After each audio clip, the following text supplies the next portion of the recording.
Hey guys, Ray from Love You RV and Boat. So I'm back with another test of this Bluetti AC300 system, portable power station. I've done a few videos already of it with features and intro and some charge and discharge tests, capacity tests, that sort of thing. So I'll link back to those if you missed those.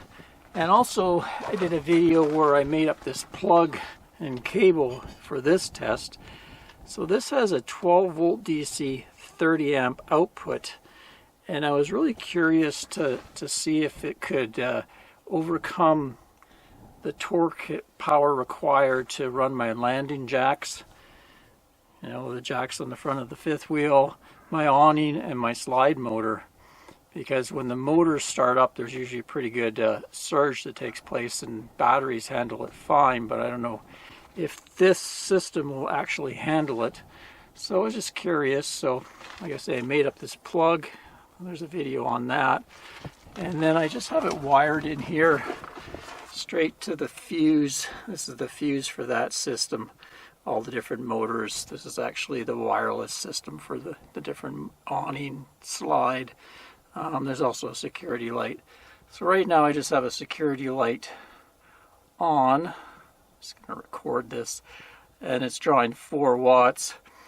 The Bluetti box is putting out 13.5, so I'm going to video that so we can kind of see how it drops, and we'll also see if the box is going to handle it.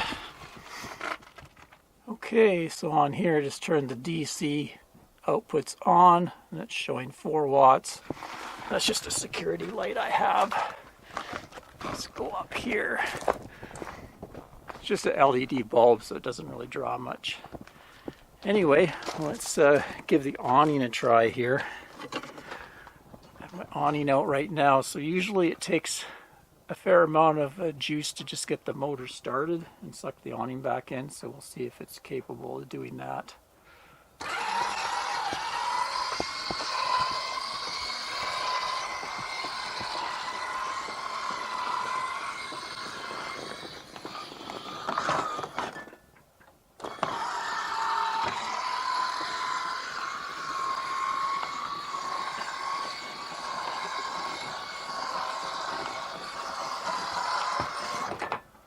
So, success there, handle it pretty easily.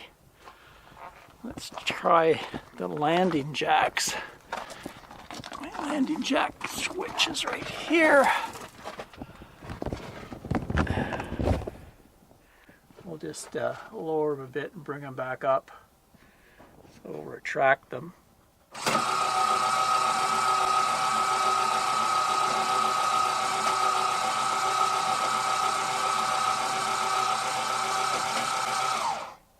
Like no problem. It's going up. It's going to draw all the juice when it lifts the weight of the fifth wheel.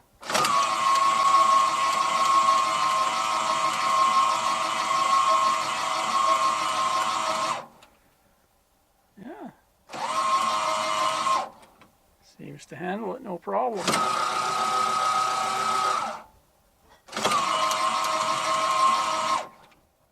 Okay, let's test the slide here.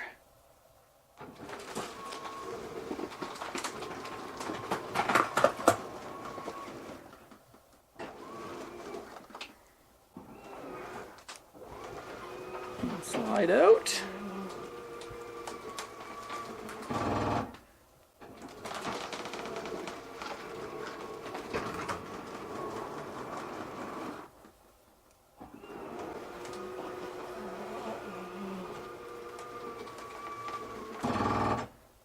Cool. Looks like it does it no problem. Well, there you go. Success. That 30 amp, 12 volt 30 amp port can power my landing jacks, slide motor, awning, that sort of thing. So it does have a lot of capacity to it. Because like I say, starting motor, sometimes there's an inrush current to get the motor going. So you could probably use that 12 volt output and wire it into your 12 volt distribution in your camper. The only problem I see with trailers is trailers have an emergency braking system. right up here. If your trailer ever disconnects, this plunger pulls out and it slams on the trailer brakes so it doesn't keep rolling down the road. Now I don't know, as far as safety goes, whether I would trust this box to do that job. I think what I would do is I would still have at least one lead acid deep cycle battery in there, and I would have it hooked up to the charging of the tow cable to keep it charged, and then have it hooked into the brake system. So yeah, if you're going to try to depend solely on this system as your power center, you'd have to get someone who really knows their electrical in there to make sure everything's wired correctly, or you could run into problems. You know, if you hook a battery to this output port, it probably is going to cause problems because it's going to want to start to charge batteries and stuff like that. So anyway, this is more kind of a proof of concept and to test that port to see how much juice it could put out if it was able to run these big motors in these fifth wheel trailers and travel trailers. Till next time, Ray from Love Your RV and Boat. Thanks for watching, everyone. Cheers, folks.